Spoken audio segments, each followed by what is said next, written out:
help this video go viral. I'm sure I'm gonna get some hate messages after this. Frankly, I don't care because this could save someone's life. I'm a nurse practitioner. I am licensed and certified. I am not on the front lines. I have a friend in New York City who's on the front lines. And for her safety, she cannot come out and say these things. So I am her voice. I'm not going to name names of people or hospitals for the safety of those involved. But this is her account, okay? I am her voice here. I'm gonna tell you what she has told me. She wants this to get out. Now, I'm sure this is not the case everywhere. I'm confident. I have friends that are in other places. They're on the front lines, they're in ICU, and it's not like this everywhere. But in New York City right now, in some of the hospitals, this is what is going on. People are sick, but they don't have to stay sick. They are killing them. They are not helping them. She used the word murder, coming from a nurse who went to New York City expecting to help. Patients are left to rot and die. Her words. She has never seen so much neglect. No one cares. They are cold and they don't care anymore. It's the blind leading the blind.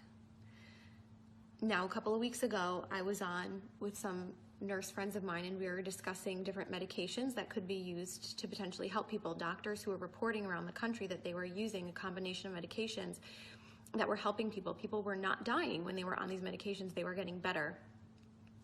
Those medications are not being used in hospitals in New York City. What is happening is that they're putting people on nasal cannula. If they require more than 6 liters of nasal cannula, they get intubated, they go on the vent, or they get trached if there's not enough vents. They don't get high flow, no non-rebreather, no non-invasive ventilation, no CPAP, no BiPAP. They're on a closed system, the ventilator, versus a CPAP or a BiPAP for fear that it will spread the virus. Which, by the way, I know a nurse in Florida who was fired for exposing that about CPAP and BiPAP and patients being put on the ventilator, like straight away to the ventilator, to be on a closed system. The patients don't know any better. They don't have family with them. There is no one there with them to advocate for them. So they are scared and they give consent. The ventilators have high PEEP, high pressure, which then causes barotrauma. It causes trauma to the lungs. Dr. Siddell, Cameron Kyle Siddell, a few weeks ago put out a video. He's in New York City, and he put out a video saying something is not right, like we're not treating this correctly. We're doing something wrong. This doesn't make sense. They pulled his video from YouTube and they took him out of ICU because they couldn't have one doctor going against the grain, going against their protocol. The protocol is propofol or some kind of sedation because they're on the ventilator, and IV antibiotics. There's no hydroxychloroquine. They're not using that combination with Zithromax. They're not using zinc, vitamin C, high doses of vitamins A and D. They laugh. This is what she's told me. They laugh at that. She says this is a nightmare. It's out of a horror movie, and I don't want to be a part of this. There are people who are a full code, and yet if they crash, they're not doing compressions because it will spread the virus. Full code, not doing compressions. Family is not there. They have no one to answer to. No one is being held accountable. A code was called and no one came. So sometimes they're not even resuscitating people. Again, left to rot and die. They're not given blood because we know that the blood is not oxygenated in these COVID patients. We know that. There are doctors all around the world sounding the alarms. These are the drugs that work. This is the pathophysiology of the disease. This is what's happening. And for some reason, it's not changing. Even though we know, some of us know what's going on, nothing is changing on the front lines. They stay in the same PPE all shift, except for the top pair of gloves. So 2 pairs of gloves, or I don't know, maybe more than 2, but they're only changing the gloves on the outside. Gown, mask, whatever else stays the same because all patients are COVID patients. So if it's a COVID floor, it's all COVID, but it's not because some of them are rule out COVID. So even if they rule out COVID and they're not COVID, they're going to get COVID because they're using the same PPE all shift and they're carrying that contamination to all of the patients. They're not changing their PPE.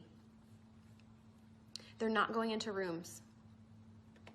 So they're running long tubing into the room so that they can manage the tubing from outside of the rooms. So if they're not going into the rooms, that means they're not assessing the patients as frequently as you would be otherwise assessing your patients. They are not doing rapid result tests. You're lucky if you get results in 5 days. Okay, this is coming from my friend who is in New York City right now on assignment, who went there to help, and this is what she's finding. It's a horror movie, she says. Not because of the disease, but because of the way it's being handled. She said, we need help, and people are sitting there waiting in the hotels. Money, I guess, it's being paid for by FEMA, and yet they're still understaffed. And there are hundreds of people, hundreds of nurses in the hotels waiting to be called onto a shift. So there is manpower enough if the goal were to actually save people. But resources are not being utilized properly or to full capacity in a way that maximizes the patient benefit or improves the outcomes. The records and charting are crap.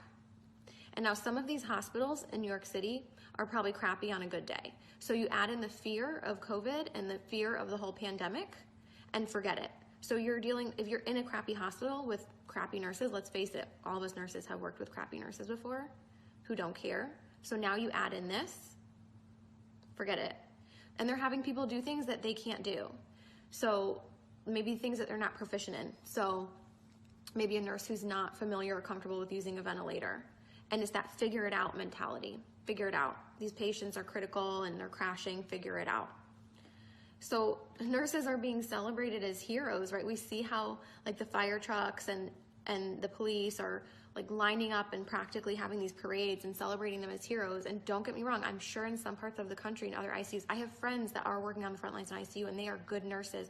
And some of them are heroes, but we have nurses being celebrated as heroes who are killing people. They're not heroes. And they're being brainwashed to think they're doing something great just by going to work because they're brave enough to go to work. Well, what are you doing at work? You're certainly not saving people if you're not even running codes. You're not even going into patient rooms. You're a coward. You're hurting people. You're killing them. You're contributing to the problem. I know I'm going to get hate mail for this, and that's fine, because people are dying who don't have to die. Again, there's no family there, so no one's being held accountable. And once these people get intubated, they're being scared into giving consent to be intubated, and then for a lot of them, it's over. And there's nobody going to be held accountable, and there's nobody looking out for them. They are completely by themselves. There's like a total lack of critical thinking. It's out the window, and people are scared to speak up. And one person alone isn't going to change the overall culture of a hospital or a system or a city. Like I said, Dr. Cameron Kyle Seidel's video was pulled from YouTube, and he was pulled from the ICU for sounding the alarm and going against the grain. So people are sounding the alarm. It's just not changing anything, apparently. So what can you do? Buck the system. I'm really fortunate I don't have any family in New York City that I personally have to worry about. If there are people that you are worried about, or maybe it's not even New York City, maybe you're in another city that's being really hard hit and you're just hearing really bad things coming out of that city, buck the system. Something is wrong in the system. So go against the grain. Request records immediately. Records, transcripts, immediately. If there's a medication that you want your loved one to be given, report it as an at-home medication and demand that it be continued. That's just a tip from inside the system. If you want a medication to be given, you've got to report that it's an at-home medication and that you demand that it be continued. Your loved one is not going to have you in there advocating for them once they go in. You're not allowed in. The only reports that we're able to get of what's going on are coming from the inside, and people are afraid to speak out. People have lost their jobs.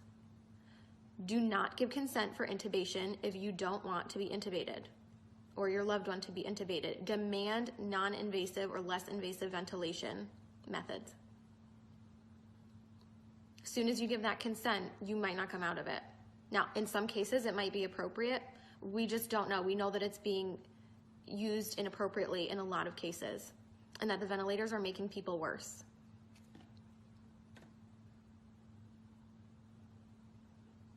Please share this video, make it go viral. People need to know this. This is the truth of what's going on from my nurse friend who's in New York City right now on assignment. This is murder, she says. People are being murdered and no one cares. Horrible care.